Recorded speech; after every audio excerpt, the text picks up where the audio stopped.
Em nome do Pai, do Filho e do Espírito Santo. Amém. Vinde, Espírito Santo, enchei os corações dos vossos fiéis e acendei neles o fogo do vosso amor. Enviai o vosso Espírito e tudo será criado, e renovareis a face da terra. Continuamos meditando sobre os frutos da cruz que nós não procuramos, mas que veio, Deus nos ofereceu e nos pediu: toma a tua cruz. Em cada uma das nossas dores há uma mensagem. Lembrávamos aquelas palavras de São José Maria: é Cristo que pergunta por nós. Do alto da cruz, Ele olha-nos pessoalmente, chama-nos com carinho pelo nosso nome e pergunta-nos: não queres aprender a sofrer comigo? Não queres transformar a tua dor em amor? Não queres ter um sofrimento santificador? Quando nos decidiremos a isso? Quando perceberemos essas interrogações afetuosas, essas sugestões da graça de Deus? Perante esse pequeno desaforo, diz-nos Deus: por que não respondes com um silêncio paciente e humilde como o meu, sem ódio nem discussões? Se te custa aguentar o caráter daquela pessoa, por que não te esforças por viver melhor a compreensão e a desculpa? Quando alguém te ofende, por que, sem deixares de defender serenamente o que é justo, não te esforças por perdoar como Deus te perdoa? E assim, quando as dores físicas ou morais, os desgostos, as decepções, os fracassos, os fastios, o tédio, a solidão, a depressão nos acabrunham, a voz cálida de Cristo crucificado convida-nos a ser generosos e a subir um degrau na escada do amor, a crescer na mansidão, a crescer na bondade e na grandeza de alma, a aumentar a confiança em Deus e o descanso nas mãos dele, a ser mais desprendidos dos êxitos, do bem-estar e das posses materiais, sobretudo a meter-nos mais decididamente na fogueira de amor que é o coração de Cristo, com desejos inflamados de corresponder, de desagravá-lo, de imitá-lo, de unir-nos ao seu sacrifício redentor pela salvação do mundo. Todos esses sentimentos tornam grande uma alma cristã. Estamos dispostos a fazer esse aprendizado cada vez melhor? Para isso, meditemos com frequência a paixão de Jesus. É uma prática espiritual que, ao longo dos séculos, alimentou o amor e a generosidade de milhões de cristãos. Leiamos muitas vezes os relatos detalhados da paixão que os 4 evangelhos conservam como um tesouro, ou livros que comentem piedosamente a paixão e a morte de Cristo. E fiquemos contemplando estas cenas, representando-as com a imaginação, entrando nelas como protagonistas e dialogando com o Senhor. Queres acompanhar Jesus de perto? Diz São José Maria, muito de perto? Abre o Santo Evangelho e lê a paixão do Senhor. Mas ler só não, viver, a diferença é grande. Ler é recordar uma coisa que passou. Viver é achar-se presente num acontecimento que está ocorrendo agora mesmo. Ser mais um naquelas cenas. Deixa, pois, que o teu coração se expanda, que se coloque junto do Senhor.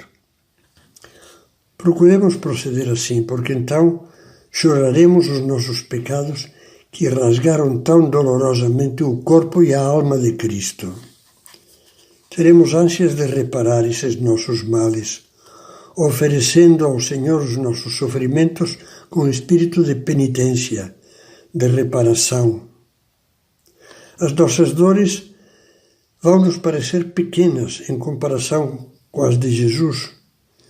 Cito mais uma vez São José Maria: o que vale, Jesus, diante da tua cruz, a minha, diante das tuas feridas, os meus arranhões.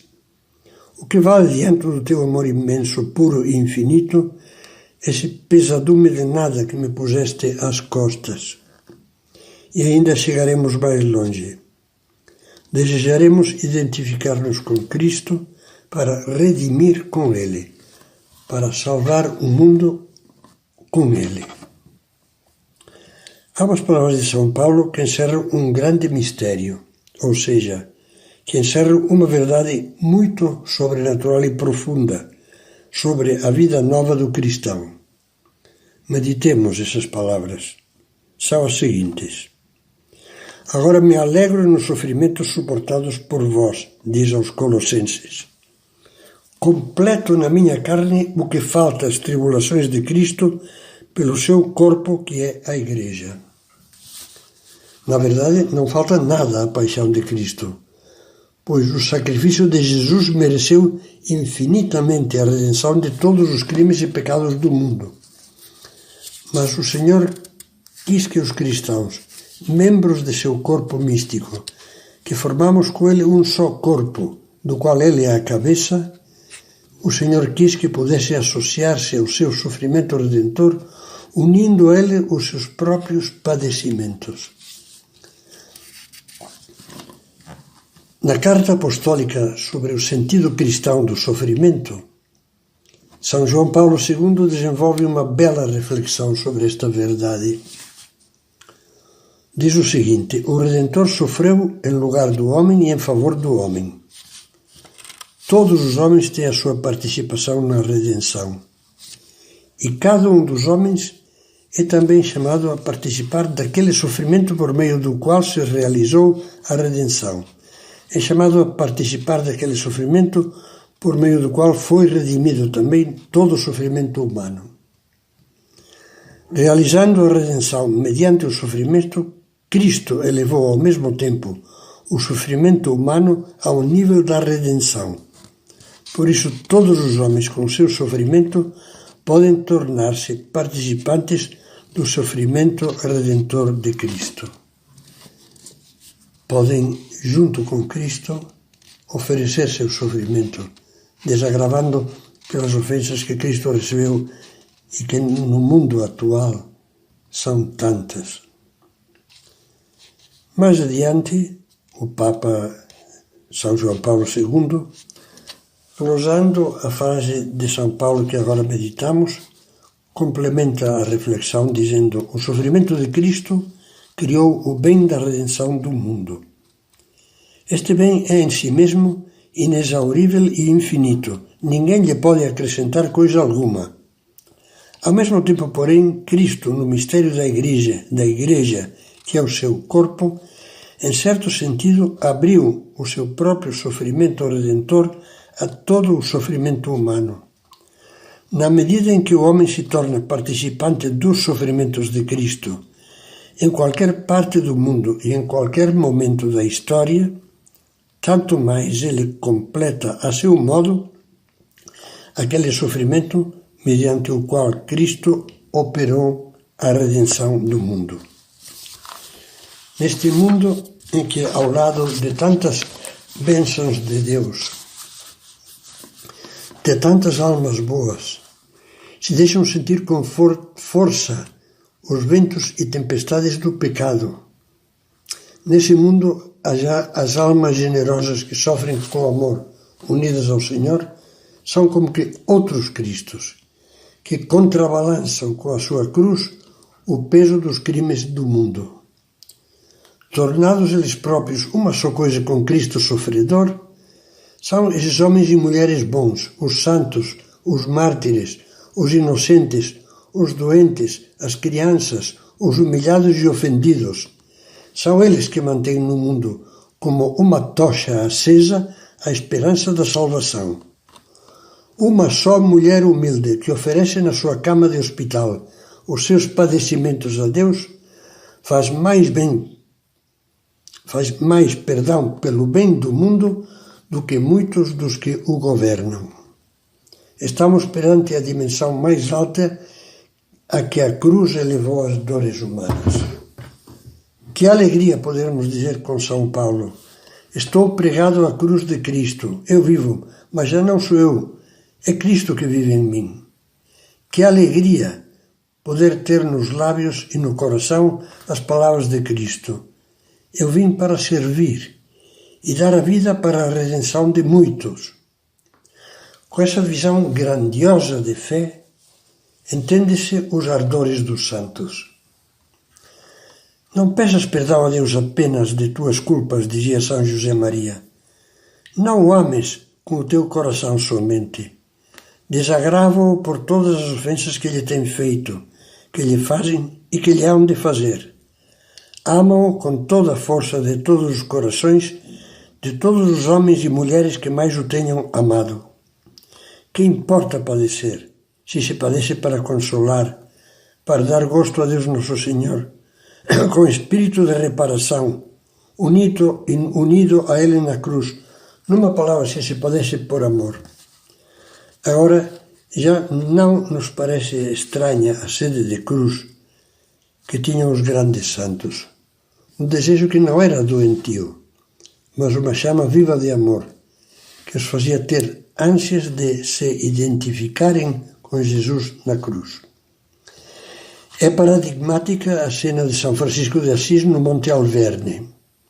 Era a manhã de 14 de setembro de 1224, festa da exaltação da Santa Cruz. Retirado na solidão dos Apeninos, São Francisco rezava ajoelhado diante da sua cela antes de que raiasse a alva. Tinha as mãos elevadas e os braços estendidos e pedia: ó Senhor Jesus, há duas graças que eu te pediria que me concedesses antes de morrer.